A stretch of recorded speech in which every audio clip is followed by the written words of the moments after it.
Are you ready to be unmessable with? Well, you are in the right place. Welcome to Be Unmessable With, the podcast where you get the inspiration, strategy, and coaching to be unmessable with, no matter what life throws at you. And now, your host, Josselyne Herman-Saccio. Hey there, and welcome to the Be Unmessable With podcast. My guest today is one of my oldest friends. I mean, she's not old, but we've known each other for more than 30 years. She actually was my agent when I became a pop star. So that's how far back we go. And Terri Cole is a licensed psychotherapist. She's a global relationship and empowerment expert. She's the author of The Boundary Boss, the essential guide to talk true, be seen, and finally live free. And for over 2 decades, Terri has worked with a diverse group of clients that includes everyone from stay-at-home moms to celebrities to Fortune 500 CEOs. She has such a gift for making complex psychological concepts accessible and actionable, which is my favorite word, so that her clients and students can achieve real sustainable change. She inspires over 800,000 people every week with her blog, her social media platform, and her signature courses. I mean, this woman has reach and impact, and she has certainly impacted my life in more ways than I can even talk about. We'll need 10 episodes for that. But I want to welcome my dear, dear, dear friend, Terri Cole. Why, thanks, Joss. One of my nearest and dearest, and as you said, oldest. Not that you're the Yeah. oldest, but the friendship is pretty old. It is. It's pretty much one of my oldest, I'd say. I can count on Mhm. a hand, Yeah. But, that was somewhat of a brief introduction for a career that I know, took a lot of turns and Mhm. winds and, corners. So talk to us a little bit about how you ended up doing what you're doing, because it wasn't a straight shot, as you and I both know. Well, I mean, I think that for me, I was in entertainment, as you know, which is how we know each other. I That's was a right. talent agent for years before I became a psychotherapist. And I think what happened for me is that my own evolution, my own personal therapeutic journey, I was so mind blown. I couldn't believe it. I Mm, was like, why isn't everyone doing this? Like, you can just change your life by changing your mind, by changing your thoughts, by, you know, dealing with your original injuries or dealing with your childhood crap. Like, I didn't even know that that was an option mm, until I got into therapy. And I really did find it mind blowing that not more people didn't do it. Now, of course, it isn't accessible to all the people, as we know. And it wasn't then either, but I did value it. So, anyway, how I ended up where I am now is I sort of I got too healthy to stay in entertainment I hear psychologically. you. I hear you. I know you do, but really, where you're just like, I can't stay in this space that is so dysfunctional. As we like to say, not a hotbed of mental health.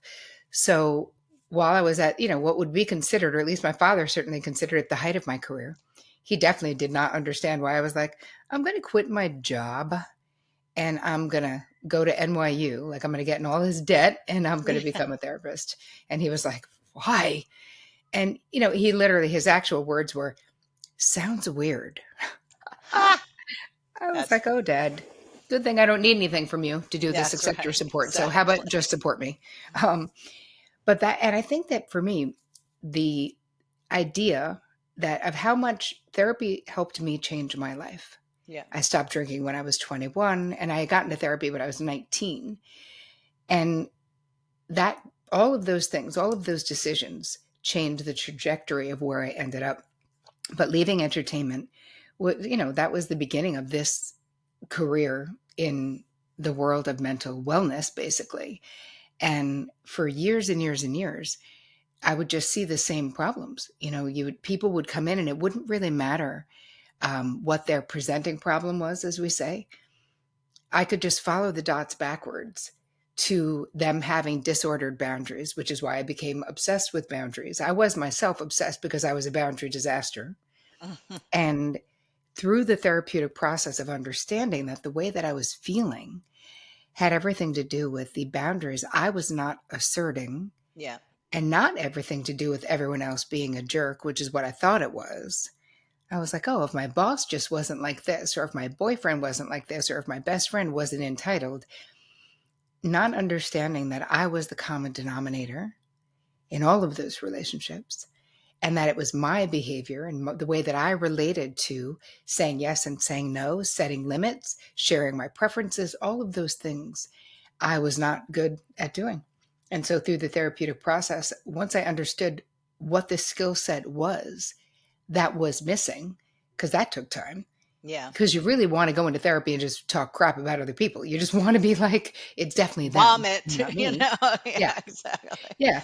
And with really no answers, because obviously we know now, and it's such a part of the popular culture now in a way that it really wasn't when I was 19, right? Like therapy. I mean, you're a New Yorker, me too, so it's like in New York it's more accessible, let's Yeah. say, like, because Well, it's but more not popular. really. But honestly, not really. As you and I know, when I've tried to find a therapist for friends or family members, it's like, the Holy Grail, trying to find somebody who's on your plan, who takes Yes. insurance. It's almost, Yeah. it's really not as accessible as it needs to be. Correct. What I mean is that it's more socially acceptable, Yes, definitely. even though there are many blocks to getting it done, basically. So anyway, I became super inspired to help others the way that therapy helped me. I just wanted that, and I really, for me, becoming a therapist was like, I really wanted to help people who didn't have access to it. So part of why I created a public platform, and I've written, a book and a workbook, and now my second book is coming out in October, is because I really wanted to even the playing field a little bit. Like, if you are not in therapy, can't afford therapy, don't want to go to therapy, but you're very interested in learning how to become a boundary boss, you can pick up my book. And I promise you, if you read that book and do all the lessons, because everything is in it, right? Yeah. Everything is in that book. Listen, I also created a workbook that's totally separate, did not repeat any of the exercises. So you have everything you need in that one book if you want it. You can change your life. You can change your relationships. You can become empowered. And I think the good news, back to that story of me sort of blaming everyone else, I think the good news really turned out to be that it was me. Because in realizing that it was me, I could make the changes. Suddenly I was very empowered to change what wasn't working in my relationships and in my career and in my life in a way that, when we're sitting in a more victim position or we're blaming others, we're really not empowered. We're sort of like, okay, that person's a jerk. And then where do you go from there? So it was something very empowering. I couldn't believe I could create the life that I wanted simply because I really wanted to, if I was willing to do the work to move the obstacles that were in my way. And a lot of them for me were emotional and psychological. Well, I love what you're saying, and that's why I think what I love about your work is it is accessible because people do have access to anything that's them. If you don't necessarily have access to altering the people around you, but you do have access to altering those patterns within yourself, those thought processes, those, connections neuronally, so it's just, I think that that's what makes your work so accessible and actionable, as you say, is that Mm, is not pointing yes, fingers. You point a finger, it's already outside of you. If yes. if it's all And you have 100% access. it's so true. And here's the thing, that doesn't minimize. Like, I'm not saying maybe your boss is a jerk. Maybe you do need to ditch your boyfriend or your girlfriend. Like, I can't say those things. I just know we certainly cannot change other people. And the only person we can change is ourselves. And again, it doesn't mean don't get out of situations that's part of your work, is discerning where Yes. to say no and where to say yes and where to open the door and where to close the door. And I am very much, obviously, being unmessable with doesn't mean being tough. It's about being able to create your response to situations versus Yep. getting stuck in a reaction. So it's very similar. Obviously, our work is very similar because we have a similar commitment to people. But what would you say is the biggest thing that you deal with your students, with your clients? I know you don't really see that many clients anymore. It's Mhm. more students. What messes with them the most? Like what gets in their way and has them be boundary disasters or, Mhm. just feel disempowered? I think people pleasing is still a major problem. Yeah. And I think that, when you think about the why of it all, like why is that the way it is, especially with women, some men too. I won't say only women, but if you're raised as a woman, there's a lot of expectation. Think about the early messaging that many of us got: be a good girl, turn that frown around. If you don't have anything nice to say, don't say anything at all. Now, none of that is like, I want to know who you are authentically, right? It's like, be compliant, be nice. When you think about what was the holy grail of being a little girl, at least in the 1970s, it was be nice. It was people thinking you were nice, which, gives you a very complex or complicated, at least for me, relationship with other emotions, because we're not all nice all the time. That's not even a normal thing to go for. What it really teaches us, though, I like to say, I wish it wasn't true, but I do say it, that most of us were raised and praised to be self-abandoning codependents, Mm. right? Because that's what, people even talk about it. They'll talk about someone and say, oh my God, you would love her. I mean, she would give anyone the shirt off her back. You're like, why, Betty? Keep your effing shirt on. What do Yeah, you, exactly. not, What is not that about? anybody, like too much.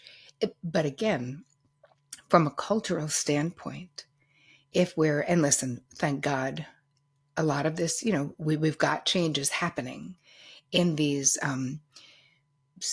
gender roles and these normative gender stuff, quote unquote, which is not necessarily normal, but it is what we learned. And so, what I find for my therapy clients and people struggling with boundaries is that the first thing is, don't be too hard on yourself for not knowing, right? I look at it like a language.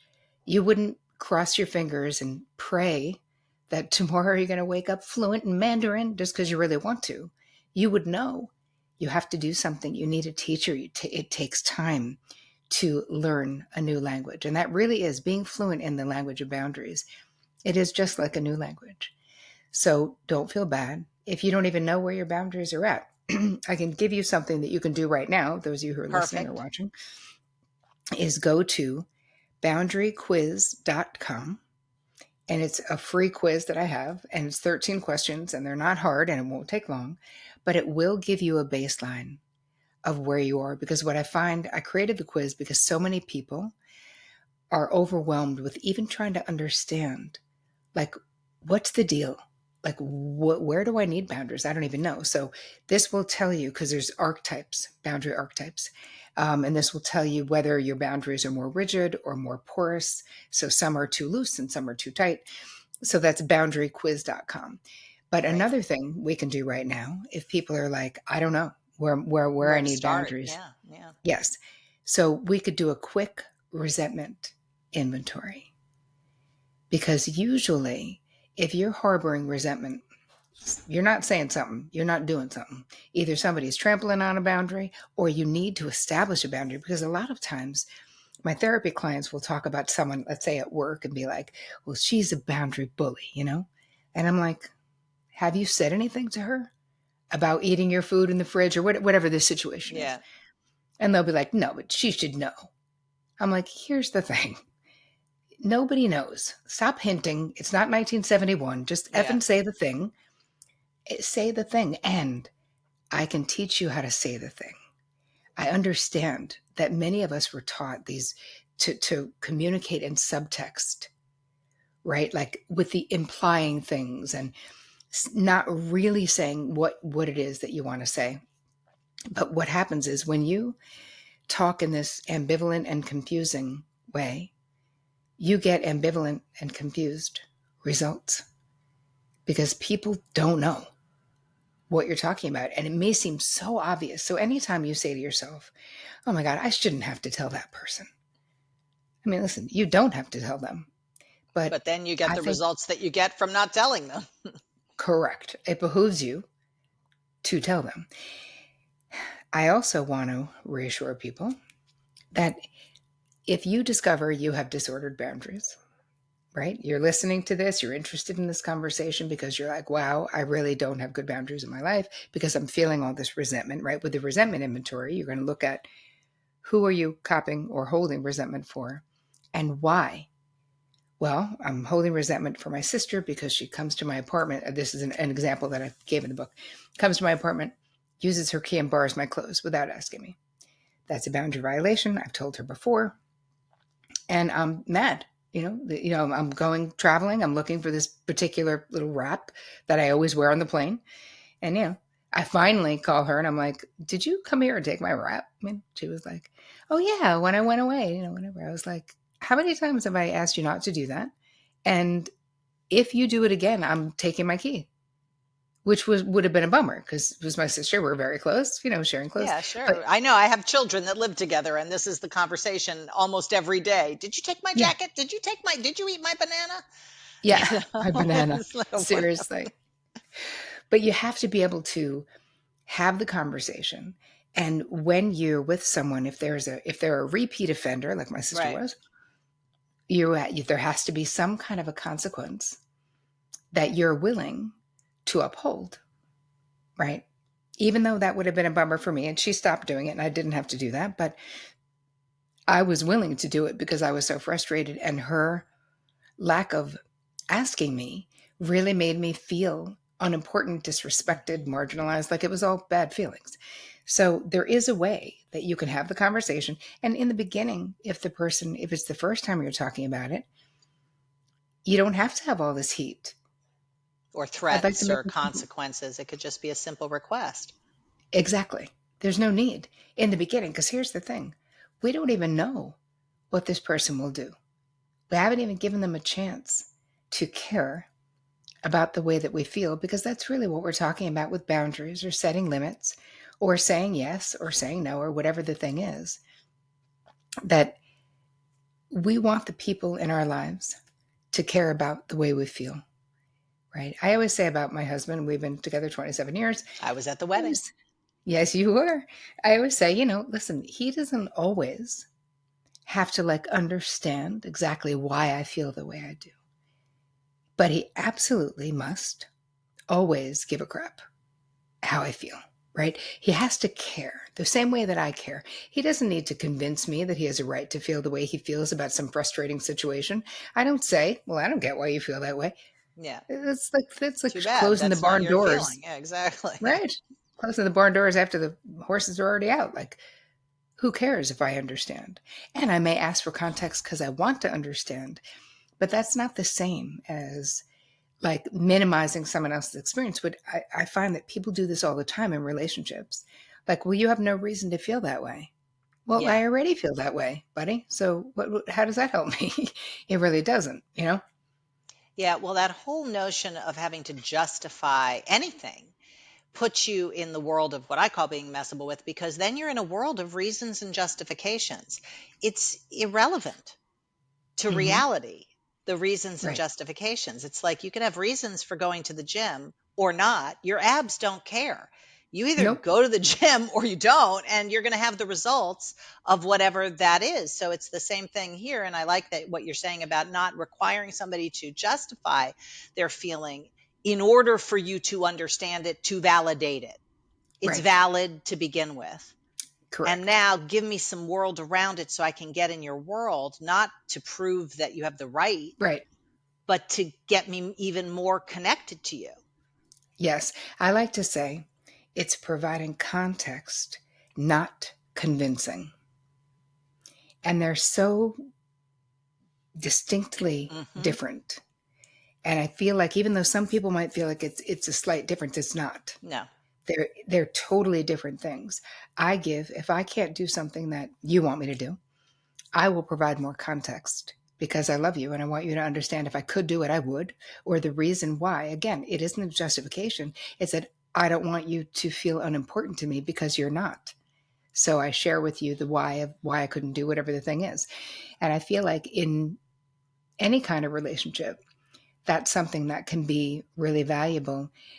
But it's very easy, if you've been a people pleaser, to slip into the convincing. Like, I want your approval of my decision. And especially, even if I'm disappointing you, it's like, I'll provide all this information so that you're like, okay, it's fine. And that doesn't feel good either, because that, being on the receiving end of that, I don't like that feeling where I'm like, listen, this is your decision to own and it's okay. Yeah. But you don't try to manipulate me into approving of it. It doesn't feel good. It's funny, I just dealt with this today with a coaching client who said, I really need your coaching on something, which, by the way, was a ruse. He didn't need my coaching on anything. He just wanted to convince me that the decision he was about to make was the right decision.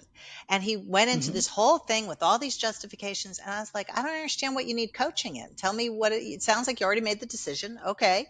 So what do you need from me other than agreement or Right. approval, in your words? And he was like, oh, I never Hmm. really thought about it that way. I was like, yeah, so like, I don't understand what you're not asking me for coaching. And that's, one of the things that when I'm coaching people, I have to sort through, is this something where they're just trying to get me on their side, or is it something that they actually need support with? You okay? You got Hmm. something going on? Okay. Yeah. Yes. So my goose just tearing ass. I'm like, is the there an animal? What's happening? the Okay. fact that you have geese is just so funny to me. So, as somebody, when we met, you lived in Manhattan and now you've got geese. Okay. Can we just talk about how many animals you have now? You have chickens. I have chickens. I have a rooster, and I have a dog named Charlie. Yeah. It's the Adorable. best. Adorable. It is. It's great to live on a farm, right? But did you ever imagine that that's where you'd be living? It may be. My parents are both country people, and so I did spend summers and winter, like Christmas and stuff, in the country. I always felt like, like Donnie and Marie. I'm a little bit Country, a rock and little roll, a bit little bit rock and roll. country. I always felt like that. Like I could be super comfortable in either place, and I still spend a lot of time in the city, which I love. But there's something about, I think the pandemic made me, because we've been up here 20 years. I think the Yeah. pandemic really made me appreciate being on 3 acres. That's when we started with the chickens. That Vic really Mm. wanted to do something because we were here, and he built a whole, oh my God, they have houses. It was like little chicken condos. Timeshares, down in Florida. Too much, too much. So tell me, that you bring up the pandemic, which made a lot of changes for all of us, right? But if you look Mm. at people's boundaries now that everything's on Zoom and they have to be on calls and meetings, and what have you found in working with people that the pandemic impacted in terms of a lack of boundary? Hmm. So many things. Like the pandemic really was a psychological cluster F, I could Yeah. say, for people. That in some ways it was beautiful and great. And a lot of my really high profile celebrity clients, actually, who are so busy and are never home, like to be home.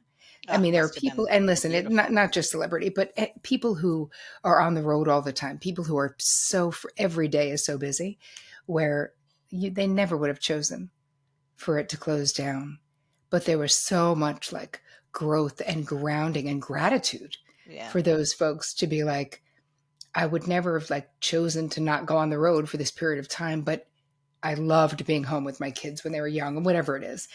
Um, I feel like with people who were single, there was a lot of isolation that happened. And so I don't think that's a boundary issue, meaning their own, right? You actually couldn't interact with people, but it really took a toll.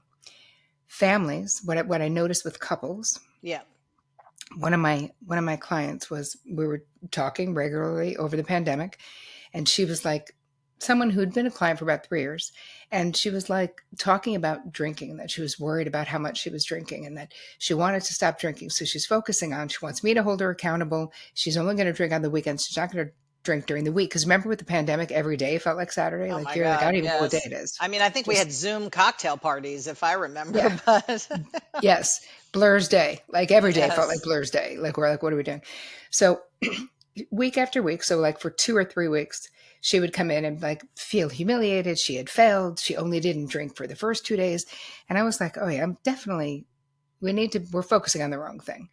And so I asked her these, what I call the secondary gain questions, because there's always something we're getting out of doing what we're doing, even if it's not obvious. Yes. So you have primary gain, you go to the gym, you feel better. You go to the gym, you have more dopamine or you have more muscles or whatever it is, right? That's primary gain. Secondary gain is different. So the questions you could ask yourself, if you ever find yourself, listeners, in a situation that you don't want to be in, but you've been in that situation before.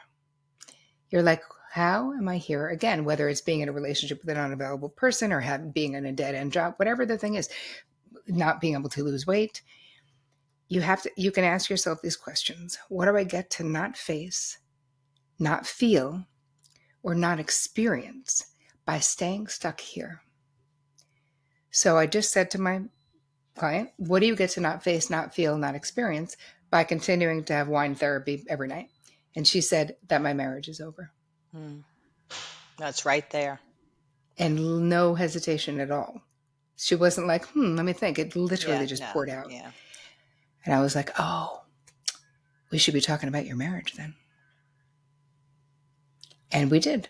But that is the power of understanding secondary gain, where you have the answers within you. Our minds are very much wired to protect us from discomfort and pain. And that's just the nature of the brain. This is how Yeah. we, as a species, have survived this long, part of the way. So anyway, that's one boundary there, is that psychologically people could deny the cracks in their relationship or the things that weren't working with busyness, right? I could not look at it when I'm going out to work and you're going out to work and you're on the road because you're a salesman and I had a lot of clients who were together with this person that they were probably seeing for an hour or two a day. Before. Now they're seeing them 24 hours a day while we're in lockdown in the pandemic. And what I really found that my clients were in two camps. You had the camp that was like the foundation of the relationship was already kind of cracky, and this just it was too much for the relationship to bear.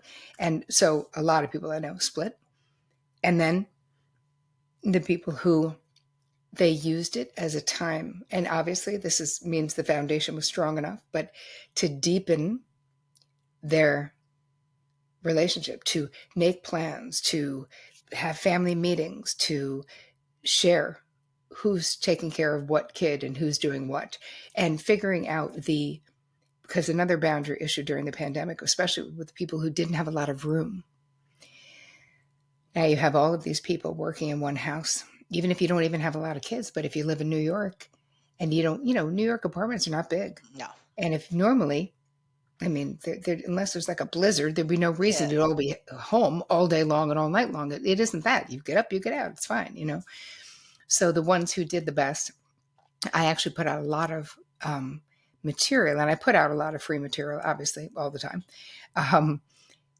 But I put out a lot of ideas, like the pandemic, like emergency kit, basically, like how can you take care of yourself when you're in close quarters? How do we set up physical boundaries? So we used a lot of sign making during the pandemic so that you could be like, please do not disturb, genius at work, or whatever it is. Where I had a guy, someone who asked me, I did a lot of, I was promoting my first book during the pandemic. And I had this guy ask me a question, I'm working from home. Well, I don't know how to have boundaries with my 11-year-old. It's like, I'm working, I'm on meetings. He's banging on the door saying he wants lunch. Like, I don't get it. And I'm like, this kid's going to need to eat lunch every day. And he's 11.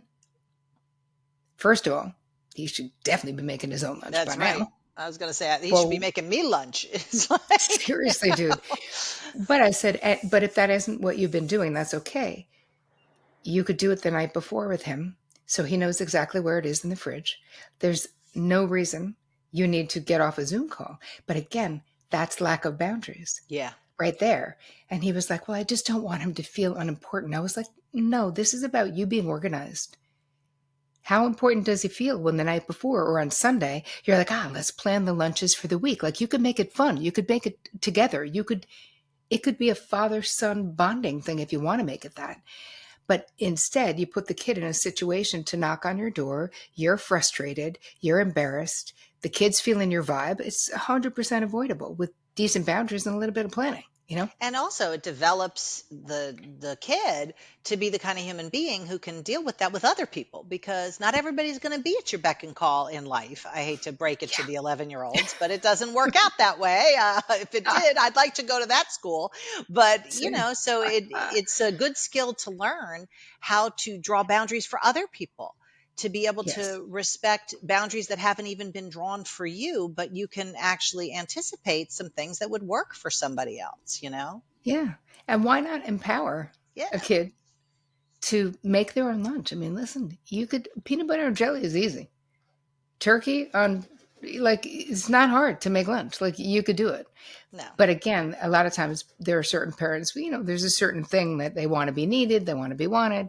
I don't know if that's like in the best interest of the kid necessarily, but I mean, there's certain things when they get to an age appropriate age, you're like, kids love to be independent. It feels good for them to be like, I picked out my own clothes or whatever, To go to the store on their bike for the first time. I mean, like, this is like freedom for a child. They don't Yeah. want to rely on you and your crummy schedule anyway. you know So It's true. like, stop Right. torturing your child. Yeah. End the torture. So tell me, given this is called Be Unmessable With, the podcast, I like to Yeah. ask people about a time in your life. And I mean, again, we know each other pretty well, so I don't know Mm. what you're going to say, but a time in your life that you were dealing with something so difficult that it could have sent you down for the count, out of the game, but it didn't, and you were able to either rebuild or transcend or come back from the ashes, so to speak. Ugh, more than one I could pick from, Yeah. but I'll pick a more recent one. Okay. That when I was writing my first book during my very first pandemic, my mother was diagnosed with anal cancer, which is a very terrible diagnosis. And thank God, I'm knocking on wood, she's okay. She is cancer free now. She's almost 87.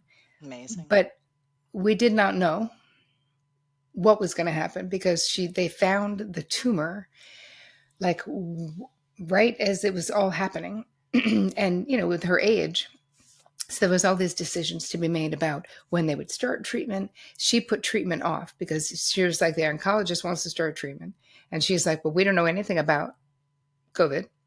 And right now it looks like if old people get it, they croak. So I think I probably have a better chance of At home. surviving. Yeah. Yeah. At home, not getting it. And if we start a month later on the treatment, but she was in pain and it was very stressful. To wait was very stressful. We didn't know what the hell was going on. Anyway, that was the amount of stress that created for me while I was under this very hard writing deadline was, I mean, I really thought I thought about it briefly drinking because I stopped drinking many years ago, 1987. Okay. And I was like, wow, if there was ever a time when I would want to have lots of alcohol, it's right about now. But I didn't, of course. And you get through what you have to get through. It's like what other people are like, well, you could have put off the book, you could have done. I was like, no, that's no. Why? More time to be tortured? Like my mother came and lived with Vic and I for 3 months after she was done with treatment. One of my other sisters, and I have 3 older sisters. It wasn't like it was only me, but that was something that I don't know, that was really difficult. I don't know if it would have taken me out per se, but it took all of my emotional strength to continue to keep my professional commitment Yeah. and be there for my mother. So when you look back at that time, What was it? I know you say emotional strength, but if we can hone in on something more to grasp onto, what is it that you drew upon that had you just keep taking the actions you needed to take, and whether it was for her care or for the book or, Yeah. for anything? I think my relationships, that it made me have to get out of my own way, stop thinking it had to be me doing everything for my mother when I had three perfectly capable and willing older sisters. My one sister quit her job, moved in with my mother while she was going through treatment. Like, she moved from North Carolina to upstate New York to be there. So, and Vic, my husband, who you know well, um, was so, I like allowed him to be there for me. So for Yeah. me, leaning into my relationships in a way when I'm in need is not my most favorite thing and not my best suit, honestly. I really love being the one you all come to. I don't love being the one who needs anything. But there was no question Yeah. that I needed. Vic did everything. Vic literally did all the food shopping, all the cooking, all the cleaning, all the everything during that time. All I did was the book and my mother. And if I didn't have him, I don't even know how I Yeah. would have done it. So I think for me, it was relatively new to lean into my relationships in that way and to allow, to surrender, to receive, and just let it be okay that other people were doing things. Like it didn't have to be done all exactly the way that I thought it was. I could get on that perfectionist thing, or it's a control thing for sure. It's a codependency thing. I think that's such good advice for anybody, to allow. I like that word, to allow people to contribute to you, to support you. And you will never know what's available until you open up that door, because so many of us high performing people, type A person, Hmm. whatever, performers, basically high performance kind of people, are Yep. used to just getting it all done and Yep. doing it for other people and being the resource. So opening up that space of not being vulnerable, it's more just being open to other people stepping up, and it can help But them too. of course, but here's the thing though, Joss, it is being vulnerable. Mm. Like having a need, allowing people to do for me. I remember when Vic and I first got together a billion years ago, but I remember I was talking to my therapist and I was saying, oh, like, I just realized like I was really in love. Like, it was so scary to me to need, to want, to need, to be like, and I remember saying to her, she's like, well, why is it hard for you to let him do things for you? And I'm like, oh, because I'm already madly in love with him. And if he turns out to not be who I think he is, I literally think I might die. Like, Mm. I feel like he has the power to annihilate me. And she was like, well, that is a very interesting choice of words. Drama much? I know. But that's exactly what it Yeah. felt like. I was like, if he turns out to be a jerk, I don't think I'm going to survive it because this is just too good. This just feels too good. And that was 27 years ago. Yes, well, I remember that day. It was a beautiful day, the day that you got married. But I also remember some of your exes, so we'll just leave it at that. Um, so tell us what you want to promote. What are you working on? What do you want to offer people so that they can participate with you? Because if anybody hasn't engaged with Terri or her website or her podcast, you're crazy or missing out. So we'll have all those links in the show notes for sure. But she's just a treasure, Indeed. as you can tell just from this episode, but also has saved my life on more than one occasion. Like Ah, when I get messed with, which isn't that often, but when mm-mm, something she is one of my first calls for sure. mm. It's like, okay, how do I need to get grounded? I need context for what I'm dealing with, so I don't, Yep. go drink myself into a canal, or I don't even know what that means, but you know. So I know tell what you mean. people, yeah, yeah, what can people do with you? Well, so many things. First of all, I have a very exciting, I'm doing a training, like a 3-day workshop about the father wound, because that is something that many, many, many people people have been asking me for years to do this. And so I decided to do it. So if you are interested, it's a free workshop series. You just go to terricole.com/ FW Workshop, for Father Wound Workshop. So FW Workshop. That's exciting. I also have my own podcast, The Terri Cole Show, which you were on. So you can see that anywhere podcast or wherever you get your podcast. I hang out mostly on Instagram. I have a huge YouTube channel. I have 600 episodes that are free. I do 2 episodes a week. So I'm really committed to quality, free content. And of course, I have courses and people pay me for things as well. But again, back to what is my mission, my dharma, my purpose in life. It really is, I really want everyone to be able to empower themselves, to suffer less and have more joy. I really do. I love it. I love it. And I love you. And I'll make sure we have every link possible to find you in every corner of the earth in the show Yay. notes. And again, thank you so much for who you are for people and everything that you do. And for those of you listening, watching, however you get your podcast, if something resonated with you, if you learned something in this episode, or if you were moved, inspired by something, please rate and review the episode. And most importantly, share it. Share it with Yes. anyone in your life that you think would hear something that would resonate with them, that would touch them, that would move them from one space to another in their own life, because that's what we want. Both of us have a mission to impact as many people as possible. So please do share the episode, and we will see you on the next episode of Be Unmessable With, the podcast. Thanks again, Tara. Thanks, Joss. Thank you so much for tuning into this episode of Be Unmessable with the podcast. I never take for granted that you have chosen to spend a little time with me during your day or evening, depending on when you're catching this podcast.